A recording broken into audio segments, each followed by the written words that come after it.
All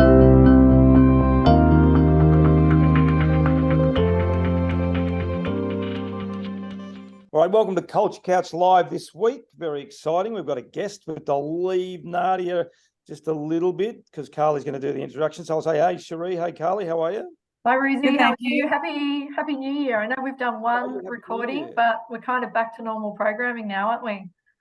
Can I just ask before we introduce our guest, what's the protocol around the Happy New Year? We're sort of getting into Feb. I mean, I'm not real comfortable about a Happy New Year in Feb. But most people have had a break and kids have only just gone back to school. So it's almost like... Okay, so you're saying if you haven't seen anyone, it's still part of the protocol in Feb. Happy New Year. Yeah, I reckon. I don't know. What do you think? When's the cutoff then? When's the start? When do you start? So if I haven't seen anyone until September, can I still Happy New Year them or not? Yeah, but you'll probably be over it by then. All right, well, that's for next week's Culture Couch Live. We'll have a discussion around Happy New Year. But Carly, can you please introduce our guest, Nadia? That'd be fantastic, and let the viewers have an understanding of why we have our guest on and who Nadia is. Thank you, Carly. Yes, so this is Nadia Allan. She's the People and Culture Manager at Dabble. So Dabble's one of the clients that we work with. And Nadia's been really instrumental in the business, really driving the growth. So I'll let Nadia give an intro to the business, but you know, the business is a startup that's growing really quickly and moving really fast. So from a people and culture point of view, she's really experiencing the market at the moment. So the impact of recruitment, the impact of retention, the impact of culture, the impact of having a really good onboarding process. So those topics are really interesting and really relevant, and I thought it would be great for Nadia to share some of her experience. So Nadia, welcome. Thank you for being part of Culture Couch Live. And maybe you can just give us a bit of an intro to Dabble and to your role there and to what the business is kind of going through at the moment. Inviting me on. It's lovely to be here. So I guess I'll start with Dabble. So Dabble it's a sports betting social media app, and we're trying to redirect the wagering industry with our product offering, which is unlike any other existing at the moment. I think that anyone who is who's a betting enthusiast would understand that a lot of businesses offer really similar products. So we're trying to change the way and pave the way for the new generation. I would also say that we're really going after a customer culture that's unlike any other, and so that's how our internal culture guides that. We try to reflect them internally and externally the same. So as you said, within Dabble, I'm leading the PNC function, which people and culture is probably a new-ish term, and it extends well beyond traditional HR. So it's, as you've said, incorporating culture into operational function and employee lifecycle. So myself personally, I've been in the wagering industry for just over 5 years, and I've worked in both startup scale and enterprise scale. So Nadia, what does culture mean to you then? Because I want to pick up too, because a lot of our clients do talk about their customers, and I guess our focus is a lot around if you get your internal culture right, then that tends to flow on naturally. So I'll pick up on that point first. So what does culture mean at Dabble? What does that mean to you? Yeah, culture is such a broad term in general, and I think many meanings can be applied. For me, culture in a professional environment can be equated to how you as an individual feel about getting up and going to work every day. So is anticipation of your workday ahead positive or negative, and why is that? That's how I define it. But that's so fascinating, Ruzy, isn't it? Just Nadia's comment around it's more than the normal HR function, and people in culture embrace so much more because it leads to engagement. And the stats are that in Australia, the average level of engagement is 20%. But what you're saying is your function and your business focuses on making sure people want to get up and want to come to work, and that 20% is way, way higher than the average. How do you do some things that try and instigate that thinking?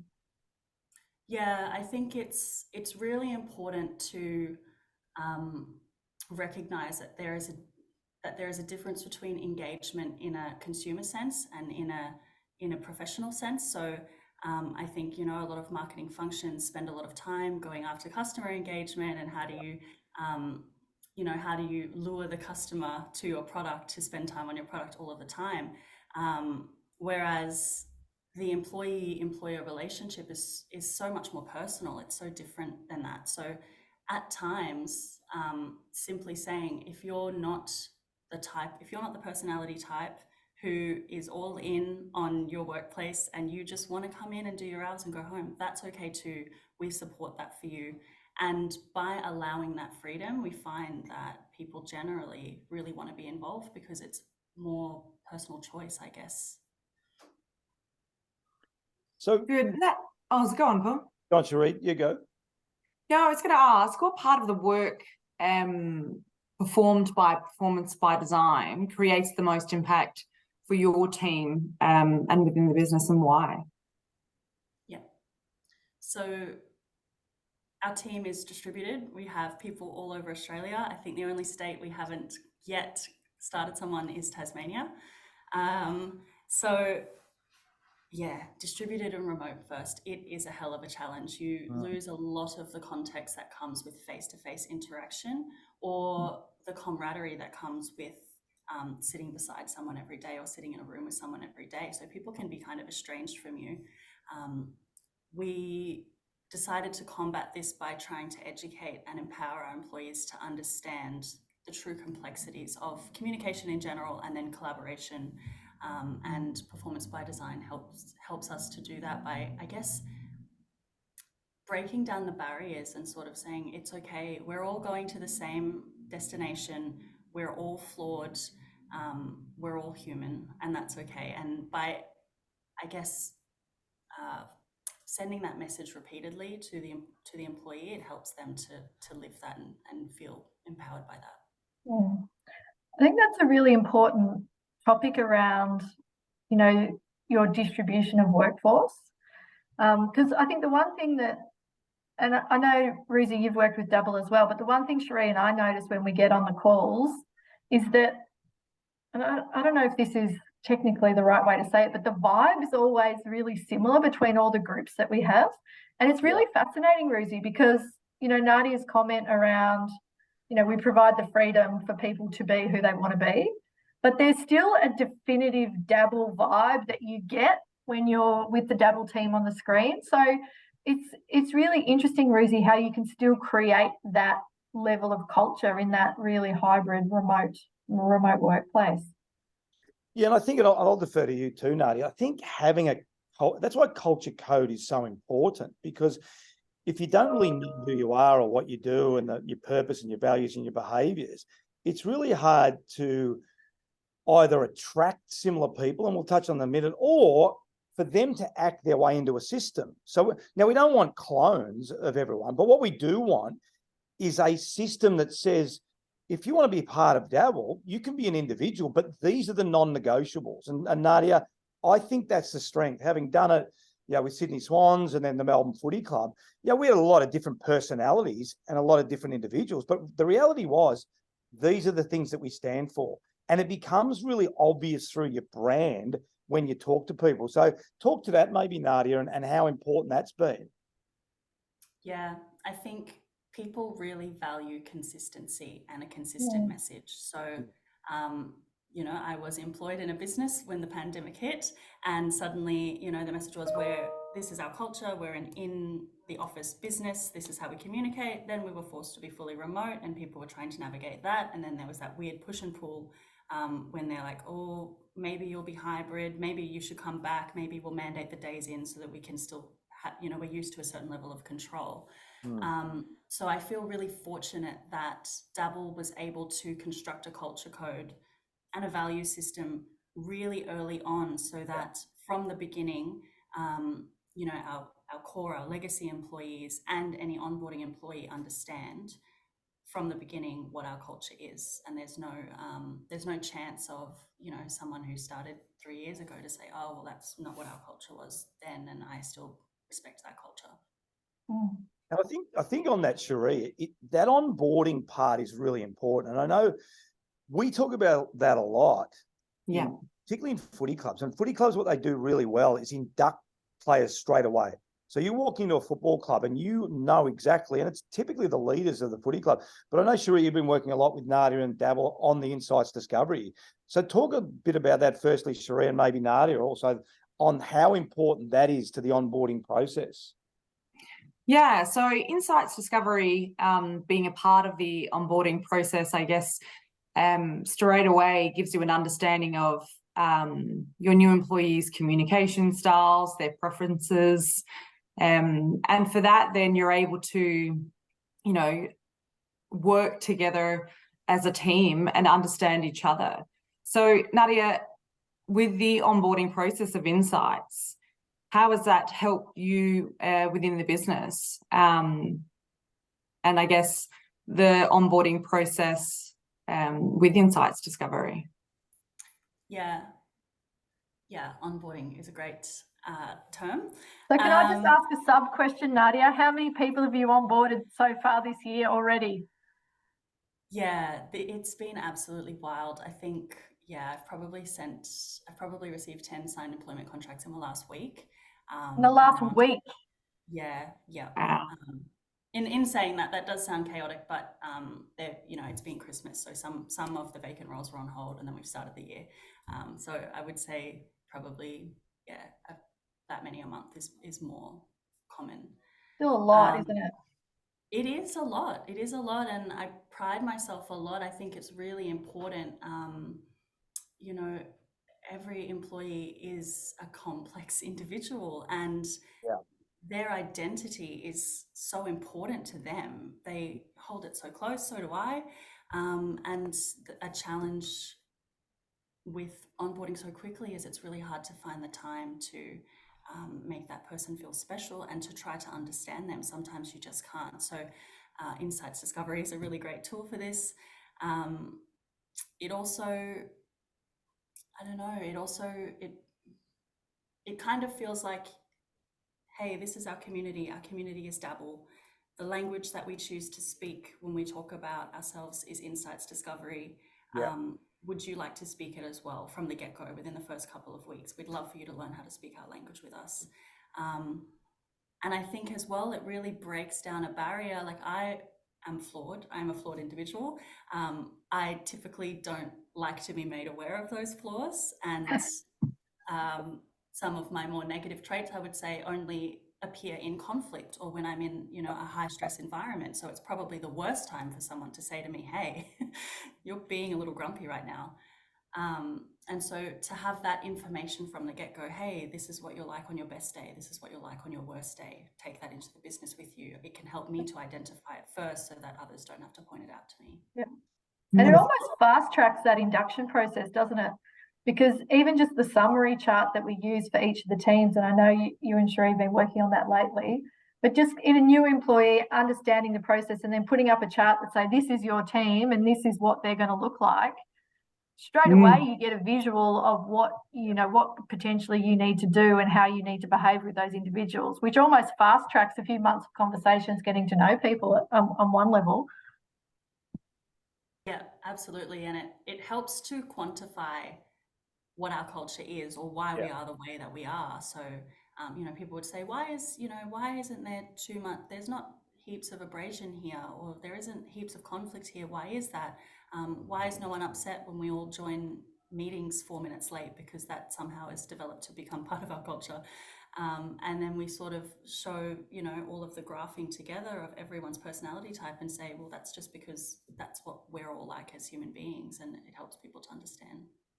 And I think on that too, it's funny because it can be quite confronting for people. What I say, there's no bad personality. It's not like, but it's funny when people get it, isn't it, Carly? And sure, they're like reading it. It's like it's a test. Yes. No, hang on. It's like, hang on, it's not a test. It's just to say this is who we are. And then if we refer back to our culture code, we might have to modify our behavior at times, to adhere to the culture code. I think that's really important, but it is a really important part of it because it does break down individuals, pulls teams together and everything like that. But I want to involve everyone now because as you're talking, Nadia, I'm thinking about performance by design, and we're going through some growth at the moment as well. And some things that we're not doing right also. But what I love about what you're saying, Nadia, and I know, Cherie, this can be a bugbear, systems. You know, we have to be better at performance by design, don't we, about our systems, because we preach it. So talk to that, maybe, Cherie and Carly. I think there's some really good feedback for us as a company as well to get our systems in better shape. You go first, Cherie. That's you, Carly. You're the systems girl. Yeah, so I mean, I am a really strong believer of systems and processes. Yep. It just guides people in their position. They know what to do.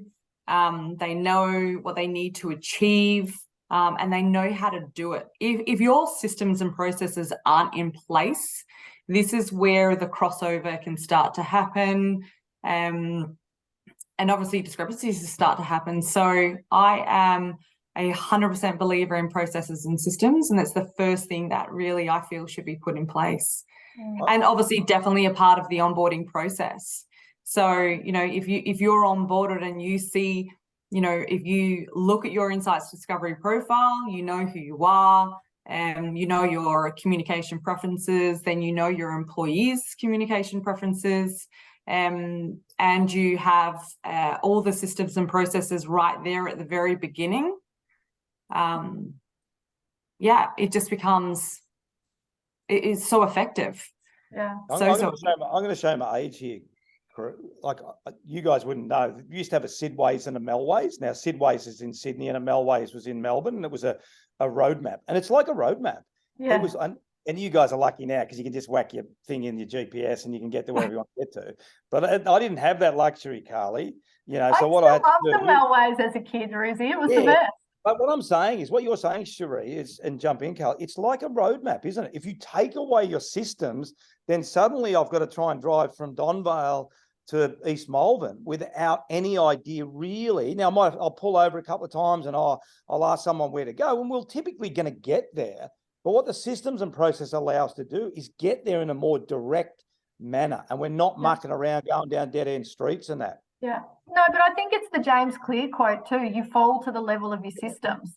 And I think, you know, your comment before about Happy New Year is that we're still absolutely in the mode about let's set up our systems for 2023 and let's make sure they're rock solid so that we get off to a really good start. And we've spent a lot of time saying, you know, particularly around meetings, Nadia, because that's almost the linchpin, isn't it? About how often do the executive meet? How often do the teams meet? How often do the working groups meet? Are we communicating properly? Because if you're not communicating, really, that's the baseline everywhere. And even with those profiles. So the really good example is between Cherie and I, because Cherie and I work really closely and we're opposite profiles. Yeah, so she's data detail and I'm big picture top line. And so the two of us actually work together really well, but we have to work hard because I have to really think about, okay, she wants the detail. But then when I call Cherie, I have to say to her, okay, this isn't a detailed conversation. I just want to talk out loud and I want you to help me think about some options. But because we know that dynamic exists, we can work really well within the confines. But I think the meeting cadence, and every client, Nadia, we talk to says, oh, meetings are boring and terrible, we have too many, or they say, you know, every time they're good, but we need to add structure. Do we have a purpose? Do we have an agenda? Do we have outcomes? And, you know, that's a challenge for every business, including ours, I think. But how does it work with Dabble, Nadia? I think I want to go back to consistency. So I would say that we are still, you know, we're still a really young business and we're still emerging from that real startup mentality of chaos, just get it done, build it 80%, get it out. We'll worry about all of the processes and systems later. And so I do agree, it's really important to have those processes and systems in place, but you have to introduce them in a way that doesn't overwhelm employees as well. So it's trying to choose, I guess, prioritize, choose what your priorities are in terms of what you introduce, so that you're not coming in and saying, okay, we need a structured onboarding process. We need everyone to, you know, learn in retrospect all of the modules that we're going to be teaching new employees. Now we need everyone to conduct their meetings on a really rigid agenda and learn how to use those words. All of those things are important, but maybe not at the beginning, while we're also trying to mitigate our business continuity risk by padding out the team. Yeah, But I think, Rizzy, that's about culture and the journey in terms of, I mean, you talk a lot about getting it involved in startup and then scaling through. Well, I think that's the beauty of at least getting your culture code as early as you possibly can, which is what we've done and what Dabble have done. And I think to your point is what's important at the time. And we're still a consultancy company. You're still a sports. So we still have to bring in revenue. You know, we can't have everyone, this is great meetings and everyone's a culture code and we've had a great insights discovery. Shit, we've got no money. So we still have to, and I think we got into that maybe a bit last year, Carly and Cherie, of that sort of stuff. So I think you're 100% right. But what I love, Nadia, about what you've said, and again, it's a reminder for us, is just get your systems in place. Just make sure that you'll keep moving forward. Because I think as long as you're moving forward and you're pressing forward in whatever those systems are, you'll get there. But I think if you keep kicking the can down the road and you go, we're going to do that next week doesn't come. It's next year and it's a year after. All of a sudden, we've got no culture code, we've got no onboarding, we've got no meeting cadence. Yeah, we've got a truckload of clients, but it's absolute chaos. And we're really not servicing our people and we're not servicing our clients either at some point. So I think it's a really good, I've really enjoyed the conversation, Nadia. So thank you very, very much. And again, I really liked it because there's some messages and some of the conversations that Cherie and I and Carly and I have had as well, some of the things. So thank you very, very much. We really value you guys as a client as well. But thanks, Nadia, for coming on. Thanks for having me, and thanks for helping me to look really good at my job by helping us to establish a great culture. Amazing. No, you've done really well. And I think a lot of other clients will have similar issues and similar conversations and similar challenges. So it's really relevant for everyone. So thanks very much. It's been great. Yeah, fantastic. Thanks, Cherie. Thanks, Carly. Thanks to everyone on the Culture Couch. Thanks, Nadia. And we'll see you right next week on the Culture Couch Live. Thanks very much.